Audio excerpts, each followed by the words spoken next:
ಸಂಖ್ಯೆಯು ದಿನೇ ದಿನೇ ಹೆಚ್ಚುತ್ತಿರುವ ಹಿನ್ನೆಲೆಯಲ್ಲಿ ಸಾರ್ವಜನಿಕ ಸ್ಮಶಾನಕ್ಕೆ ಸರ್ಕಾರಿ ಭೂಮಿ ಅವಶ್ಯಕತೆ ಇರುವುದರಿಂದ ಜನಪ್ರತಿನಿಧಿಗಳ ಹಾಗೂ ಸಾರ್ವಜನಿಕರ ಮನವಿ ಮೇರೆಗೆ ನೂತನ ನಗರಸಭೆ ಅಧ್ಯಕ್ಷೆ ಆರ್ ಮಂಜುಳಾ ಪ್ರಸನ್ನಕುಮಾರ್ ತಹಶೀಲ್ದಾರ್ಗೆ ಮನವಿ ಮಾಡಿದ್ದಾರೆ. ನಗರದ ತಾಲೂಕು ಕಚೇರಿ ಸಭಾಂಗಣದಲ್ಲಿ ಕಂದಾಯ ಅಧಿಕಾರಿಗಳೊಂದಿಗೆ ಸಭೆ ನಡೆಸಿದ ನಗರಸಭೆ ಅಧ್ಯಕ್ಷರು ತಹಶೀಲ್ದಾರ್ ಹಾಗೂ ಕಂದಾಯ ಅಧಿಕಾರಿಗಳಿಗೆ ನಗರದ 31 ವಾರ್ಡ್ಗಳ ಜನಸಂಖ್ಯೆಗೆ ಅನುಗುಣವಾಗಿ ಸ್ಮಶಾನದ ಜಾಗ ಮೀಸಲಿಡಿಸಬೇಕು ಎಂದು ಒತ್ತಾಯಿಸಿದ್ದಾರೆ.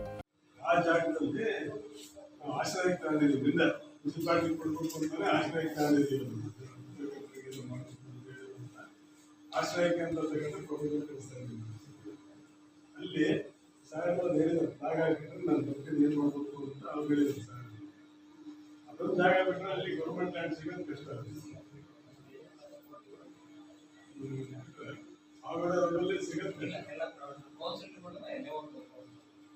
ಎಲ್ಲ ಲೇಔಟ್ಗಳೇ ಮೇಡಮ್ ಇರೋದ್ರಲ್ಲಿ. ಈ ಕಡೆ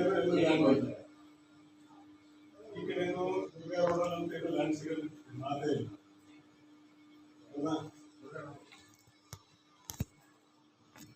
ಸದ್ಯಕ್ಕೆ ಏನು ಚಳ್ಳಕೆರೆ ಸುತ್ತಮುತ್ತ ಲ್ಯಾಂಡ್ ಬೇಕಾಗಿದ್ದೀವಿ ಅದೆಲ್ಲರೂ ಎಲ್ಲ ಲೇಔಟ್ ಮಾಡ್ತೀವಿ.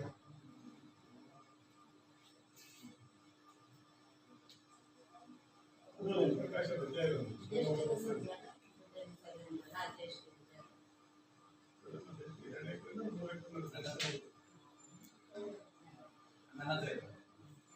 ಅದು ಸ್ಮಶಾನ ಮಾಡಬೇಕು.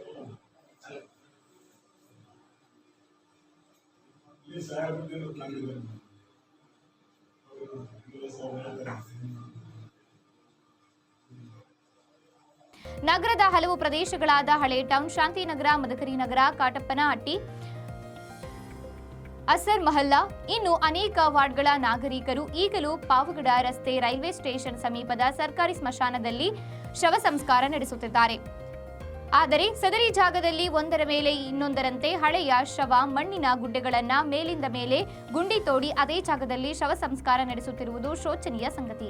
ಆದ್ದರಿಂದ ತಾಲೂಕು ದಂಡಾಧಿಕಾರಿಗಳಿಗೆ ಮನವರಿಕೆ ಮಾಡಿದ ಅಧ್ಯಕ್ಷೆ ಮಂಜುಳಾ, ನಗರಸಭೆ ಕಚೇರಿ ವ್ಯವಸ್ಥಾಪಕರಾದ ಲಿಂಗರಾಜು, ಕಂದಾಯ ಇಲಾಖೆಯ ನೌಕರರು ಈ ಸಂದರ್ಭದಲ್ಲಿ ಹಾಜರಿದ್ದರು.